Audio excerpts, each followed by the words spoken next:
धीरज प्रजापति में आपका स्वागत है दोस्तों। चलिए आज का मैं क्लास 12th का हिंदी का ऑब्जेक्टिव आंसर क्वेश्चन देखते हैं। ये पार्ट 2 होगा। इससे पहले पार्ट 1 चला गया है, आप लोग जाके पार्ट 1 जरूर देखिएगा। पार्ट 2 का नाम है उसने कहा था, जिसका लेखक है चंद्रधर शर्मा गुलेरी जी। चलिए तो मैं आज इसका एक एक ऑब्जेक्टिव कर लगभग 30 क्वेश्चन को देखते हैं।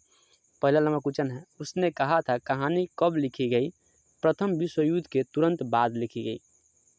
क्वेश्चन नंबर 2, उसने कहा था कहानी में किस शहर का चित्रण है? अमृतसर। दोस्तों अमृतसर कहाँ है तो बता दें, अमृतसर पंजाब है, पंजाब में अभी स्थित है वर्तमान में।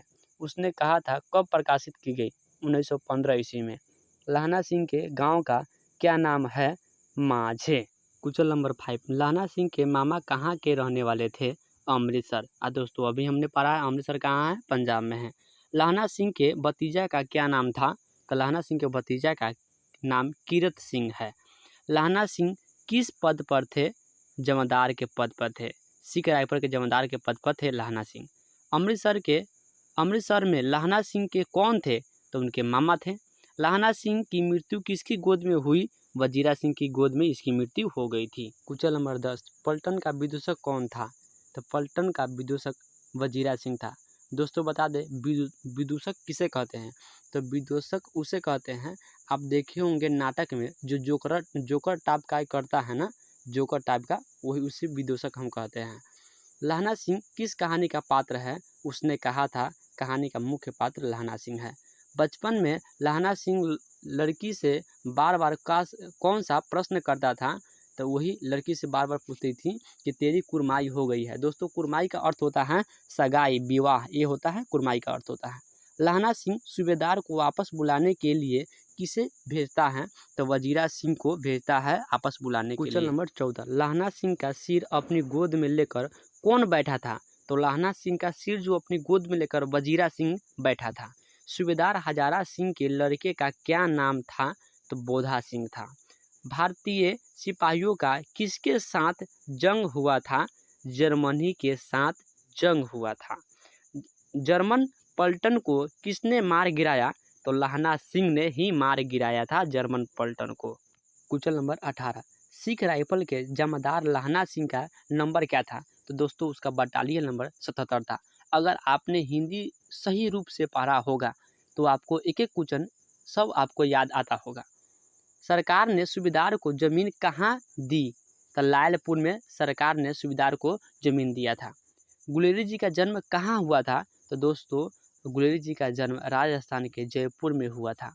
सुखमय जीवन किसकी रचना है? तो सुखमय जीवन चंद्रधर शर्मा गुलेरी का है। कछुआ धर्म किसकी कृति है? तो कछुआ धर्म चंद्र शर्मा गुलेरी का है। क्वेश्चन नंबर 23, पुरानी हिंदी किसकी रचना है? तो ये भी चंद्रधर शर्मा गुलेरी का है। हमने तीन रचना देखा, क्या क्या देखा? तीनों को नाम फिर से देख लेते हैं। सुखमय जीवन किसकी रचना था? तो भी चंद्रधर शर्मा गुलेरी का। कछुआ धर्म चंद्र शर्मा गुलेरी का। पुरानी हिंदी ये भी चंद्र शर्मा गुलेरी का है। क्वेश्चन नंबर 24, कौन सी रचना गुलेरी द्वारा रचित है? तो देवा नाम प्रिय, पुरानी हिंदी, मोरारसी, मोही कुठाओ, सुखमय जीवन, बुद्धू का कांटा। कौन सी कहानी चंद्रधर शर्मा गुलेरी की लिखी हुई नहीं है? कफन। दोस्तों नहीं है कोई भी हो सकता है, लेकिन है क्या क्या उसको तो याद करके जाइए, क्योंकि आप जो है वो याद करके जाइएगा तो नहीं अपने आप पता चल जाएगा आपको। गुलेरी जी किस गांव के मूल निवासी थे?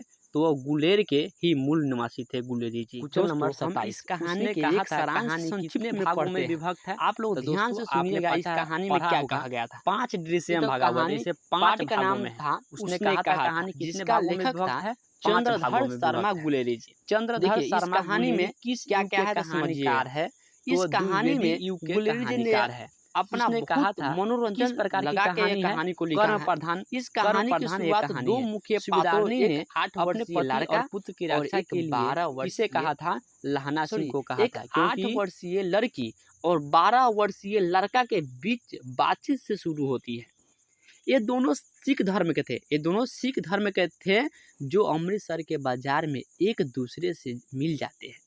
लड़का पूछता है तेरी कुरमाई हो गई है? दोस्तों अभी बताया है कुरमाई का अर्थ होता है मंगनी, छेका पुजाई, मंगनी भी उसे कहते हैं, छेका पुजाई को। ठीक है, आप कुरमाई का मतलब याद करके रखेंगे, मंगनी भी होगा, छेका भी होगा, पुजाई भी होगा।